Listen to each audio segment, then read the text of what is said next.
Blessings, everybody. This is Dale. Thank you so much for joining with me today on the Word Podcast. Well, we're about to start a new adventure right here. We just finished doing 2 Corinthians. We've done 1 Corinthians. And through the years, we've done the bulk of New Testament. I don't think we've done the Gospel of Luke yet. And I'm not wanting to get into that because there's some other things that we're going to be doing later this fall, okay? And then I don't think we've done 2nd and 3rd John, maybe Philemon, some things like that. But we're about to go on the great adventure right here. But let me take care of a little bit of housekeeping as we go, okay? Because I'm hoping that there's going to be several new folks that will be joining with us right now. Those of y'all at Union Point Church, which is where I'm located now, at the time of us starting this is, what day is it? March the 21st, 2023. This is actually the current podcast.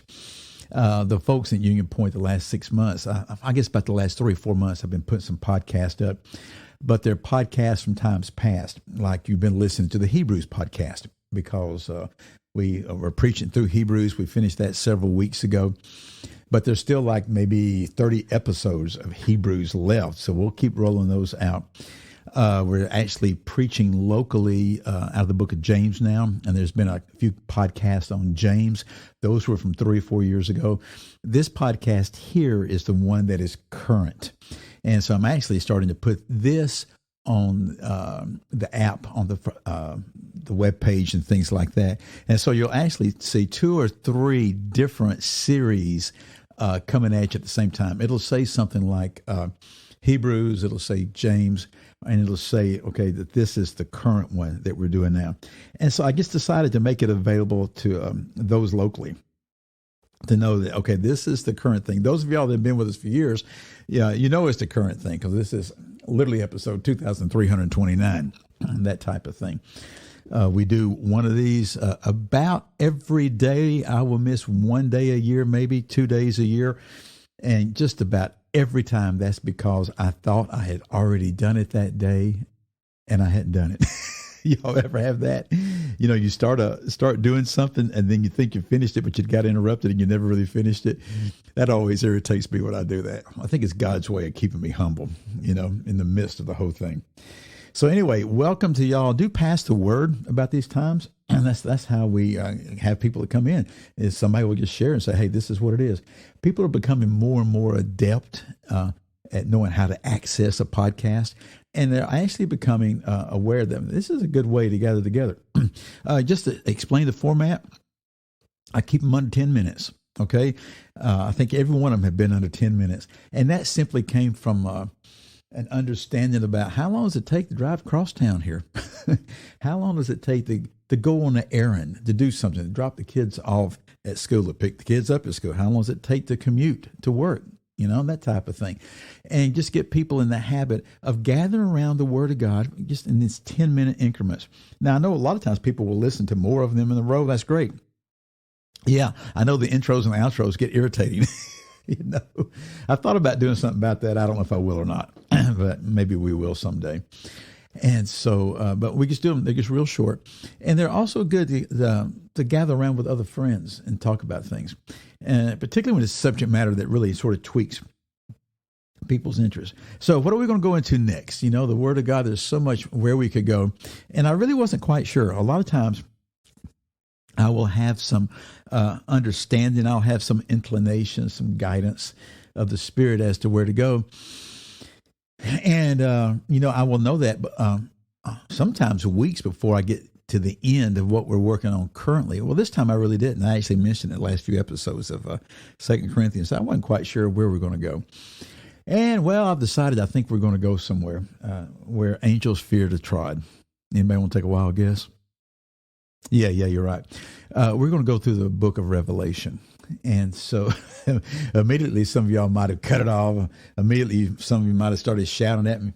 No, don't do that. And so we're going to take it at the pace that we take it at, which is whatever pace we're doing something at, you know. But there are some foundational things that I want us to see from the get-go. And so what I'm going to do today is I'm just going to read the first 3 verses of the first chapter of Revelation. And I want you just to see just one big major thing about it. And then we'll go back in subsequent episodes and deal with each one of these verses and just talk about some stuff. So here's Revelation 1, verse 1. It says this: the revelation of Jesus Christ, which God gave him to show his bondservants the things which must soon take place. And he sent and communicated it by his angel to his bondservant John, who testified to the word of God and to the testimony of Jesus Christ, even to all that he saw. Verse 3, blessed is he who reads and those who hear the words of the prophecy and heed the things which are written in it, for the time is near. Now, when you start talking about revelation, first of all, people, from my upbringing, I always called it revelations. Plural, it's not. Okay? You'll actually see that on posters and hear it in songs and things like that. No, it's the revelation of Jesus Christ. We'll talk more about that later. But what the reaction is often one of excitement. The reaction, more often than not, is that, seriously, of fear and trepidation. I don't know how many times people have said something to me along the line of, well, I just don't want to even read it because I read it and I get scared and I'm full of fear. The third verse here sets us free. So I want to start with the third verse of the first chapter, which says this: blessed is he who reads. There's three things that happen here. You want to see that there's a reading, that there's hearing, and there's heeding. Read, hear, heed. Okay, again, read, hear, heed. Blessed is he who reads and those who hear the words of the prophecy. It's described by the author itself as a prophecy. Now, we're going to see who wrote this. Well, we've already seen John wrote it. But there's a process in the way that he receives it, and he describes it in the first verse. We'll look at that later. For now, I want you to see, I want you to understand, I want you to lock it in your mind, lock it in your spirit, that you're blessed when you read this, which will necessitate that you do what? Yes, read it. Blessed is he who reads it, but also he who hears the word of the prophecy. I've mentioned this many times, but I've really gotten into, of late in recent years, of listening to the word as I read it. I did it yesterday, as a matter of fact. We're doing Genesis online on Monday evenings. And I just had some sequencing things in the back of my mind that I thought was correct, but I was just uncertain about some things. And I thought, you know what? So I guess I was up early one morning, and I just sat there and listened to, I think it was Exodus chapter maybe 13 through chapter 40. Listened to it, but read along as I listened to it. And you take it in a different way that way. I would suggest you do that with Revelation. And then you do it with various versions of English translations. So we're blessed, the one who reads it. We're blessed, the ones who hears the word of this prophecy, described as a prophecy. And blessed is the one who heeds the things that are written in it. That heeds the things that are written.